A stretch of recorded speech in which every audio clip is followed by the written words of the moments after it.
नमस्कार, आप देख रहे हैं 4 PM और मैं हूं आपके साथ सिमरन।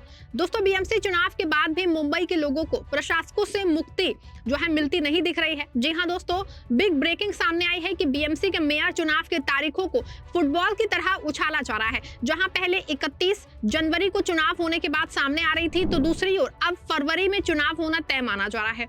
और सिर्फ इतना ही नहीं, बल्कि रात के अंधेरे में पार्षदों को भी गायब किया जा रहा है। बड़ा दावा सामने आया है कि शिवसेना यूबीटी के 4 पार्षद गायब हैं और उनकी गुमशुदगी की रिपोर्ट पुलिस में दर्ज कराई गई है। ऐसे में बड़ा सवाल ये खड़ा है कि क्या जानबूझ के चुनाव की तारीखों को टाला जा रहा है? क्या शिवसेना यूबीटी के जो 4 पार्षद गायब हैं, क्या वो टूट गए हैं? क्यों चुनाव टाला गया है और कैसे 4 पार्षद उद्धव गुट के नॉट रीचेबल हैं? ये सब कुछ आपको अपनी इस रिपोर्ट में बताएंगे। दोस्तों, महाराष्ट्र में नगर महापालिका के चुनाव हो चुके हैं। कई महापालिकाओं में मेयर बनने कवायद शुरू हो गई है, लेकिन मुंबई महापालिका में शुरू हुई मेयर की प्रक्रिया अचानक रुक गई। यानी कि 2 साल बाद जो मुंबई के लोगों को अपना मेयर मिलने वाला था, अब वो फिलहाल टल गया है। खबर आई थी कि 31 जनवरी को मेयर का चुनाव हो सकता है, लेकिन अब खबरें आ रही हैं कि फिलहाल मेयर अगले महीने तक टल गया है। इसके पीछे वजह बताई जा रही है कि पार्षदों का रजिस्ट्रेशन एक बड़ी प्रॉब्लम बना हुआ है। मीडिया रिपोर्ट्स के अनुसार बीजेपी और एकनाथ शिंदे गुट के शिवसेना के पार्षदों के गुट का रजिस्ट्रेशन का काम अभी पूरा नहीं हो सका है। इसी वजह से चुनाव की प्रक्रिया आगे नहीं बढ़ सकी। आपको याद दिला दें कि जैसे ही बीएमसी का रिजल्ट आया था, तो एकनाथ शिंदे ने अपने पार्षदों 3 दिनों तक उनको होटल ताज में अंडरग्राउंड कर दिया था। उसके बाद भी जब वो होटल ताज से रिलीज किए गए, तो वहां से भी उनको कोकण भवन जाने की इजाजत नहीं। ऐसे में शिंदे गुट के पार्षदों का रजिस्ट्रेशन अब तक नहीं हो सका है। साथ ही बीजेपी का क्यों नहीं हुआ, ये अपने आप में रहस्य है। हालांकि क्योंकि बीजेपी पहले से ही ये बात कह चुकी है कि बीएमसी का मेयर उनका होगा, इसीलिए इस बात में कहीं कोई शक नहीं है कि अगर शिंदे बीजेपी को समर्थन नहीं देते हैं, तो ये तय है कि बीजेपी के पास जोड़ तोड़ के अलावा कोई दूसरा विकल्प नहीं होगा। आप सबके भरोसे से हमने हमेशा मजबूत और सच्ची पत्रकारिता की है। चैनल को आप सबने सब्सक्राइब तो कर ही रखा है, हमारे चैनल को ज्वाइन भी कीजिए। हमारे चैनल के मेन पेज पे जाइए, जहां सब्सक्राइब लिखा होता है, ठीक उसी के बगल में आपको ज्वाइन का विकल्प दिखेगा। ज्वाइन बटन पे क्लिक करके पेमेंट प्रोसेस पूरा होते ही आप हमारे सफर का मजबूत हिस्सा बन जाएंगे। हालांकि दूसरी ओर उद्धव ठाकरे की शिवसेना और राज ठाकरे की महाराष्ट्र नवनिर्माण सेना, दोनों दलों के 65 नगर सेवकों की गुट की रजिस्ट्रेशन प्रक्रिया तो हो चुकी है, लेकिन उसके प्रमाण पत्र अब तक महानगर पालिका सचिव कार्यालय में जमा नहीं कराए गए हैं। जब तक ये प्रक्रिया पूरी नहीं होगी, तब तक मेयर का चुनाव कराना संभव नहीं है।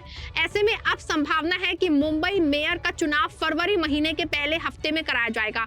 वहीं बीजेपी और शिंदे शिवसेना के संयुक्त गुट को लेकर के सियासी तस्वीर अभी भी साफ नहीं हो सकी है। दोनों बीजेपी और शिवसेना संयुक्त रूप से गुट बना के रजिस्ट्रेशन करेंगे कि अलग अलग, ये अभी तय नहीं हो सकता है। निकाय चुनाव के बाद रजिस्ट्रेशन कराने की प्रक्रिया एक जरूरी काम है, लेकिन राजनीतिक दलों को रजिस्टर कराने की प्रक्रिया अभी भी अधूरी है। 89 पार्षदों वाली बीजेपी और 29 पार्षदों वाली शिवसेना ने अपने अपने ग्रुप्स को रजिस्टर नहीं किया है।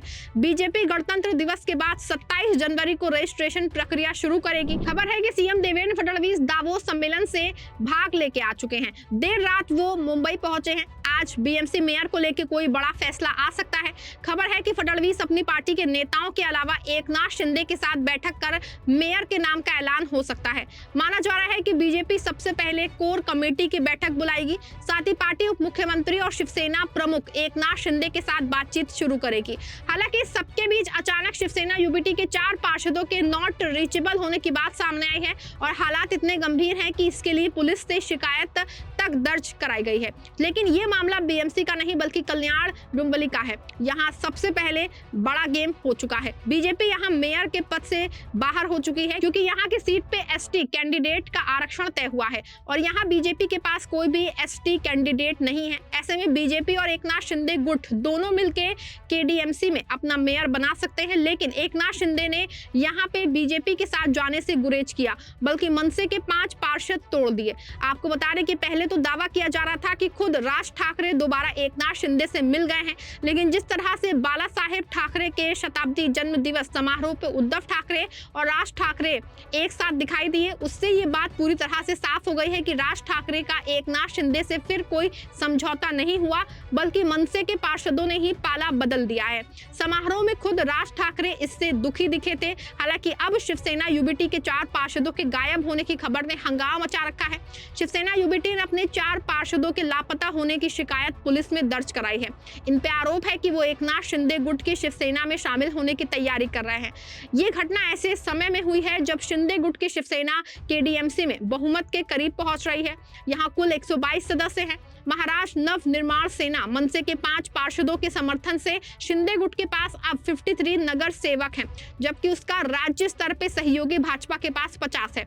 अगर 5, 6 और 4 लापता शिवसेना यूबीटी पार्षद भी शामिल हो जाए तो शिंदे गुट बहुमत के आंकड़े 62 तक पहुंच जाएगा। शिवसेना यूबीटी के पास केडीएमसी में कुल 11 पार्षद हैं, लेकिन इसमें से केवल 7 ने ही कोकण प्रादेशिक आयुक्त के पास जो है पंजीकरण कराया है। सूत्रों के अनुसार 2 नगर सेवक शिंदे गुट से संपर्क में हैं, जबकि 2 अन्य जिन्हें लापता बताया जा रहा है स्थानीय राजनीतिक समीकरणों के कारण केडीएमसी से आए थे और अब वापस नहीं जाने की संभावना है। शिवसेना यूबीटी सांसद संजय राउत ने कहा कि हमने पुलिस में शिकायत दर्ज कराई है क्योंकि हमारे पार्षद गायब हैं। हम केडीएमसी में पोस्टर लगाएंगे। वो हमारे चित्र पे चुने गए थे, लेकिन जीत के 24 घंटे बाद ही उन्होंने अलग रास्ता चुन लिया।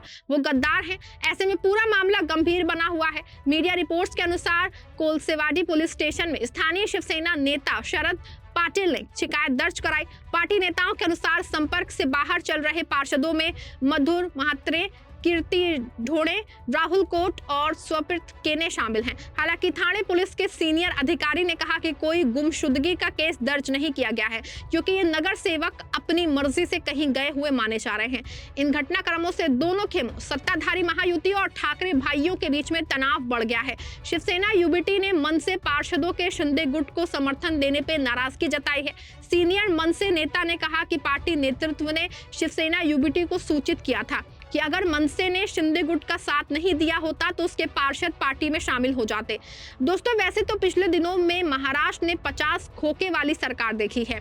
ये सरकार जनता के मन से नहीं बल्कि विधायकों की खरीद फरोख्त से बनाई गई थी, लेकिन अब यही फॉर्मूला पार्षदों पे भी आजमाया जा रहा है। आरोप है कि अब पार्षद किसी विचारधारा के लिए नहीं बल्कि रेट कार्ड के हिसाब से बिक रहे हैं। वैसे तो कल्याण और डोंबिवली की सड़कों पे गड्ढे हैं, पानी की समस्या है, लेकिन सरकार का पूरा ध्यान इस पे है कि विपक्षी पार्टी को कैसे तोड़ा जाए। और सबसे खास बात है कि जो कल तक भ्रष्ट थे भाजपा के साथ जाते ही साफ सुथरे हो जाते हैं। ऐसे में बड़ा सवाल है कि क्या गायब हुए पार्षदों के लिए भी कोई नई वॉशिंग मशीन तैयार है?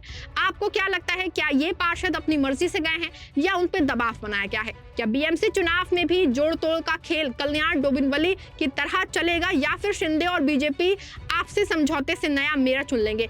कमेंट में अपनी राय जरूर बताइएगा। वीडियो पसंद आई है वीडियो को लाइक शेयर करिएगा, चैनल को सब्सक्राइब करिएगा।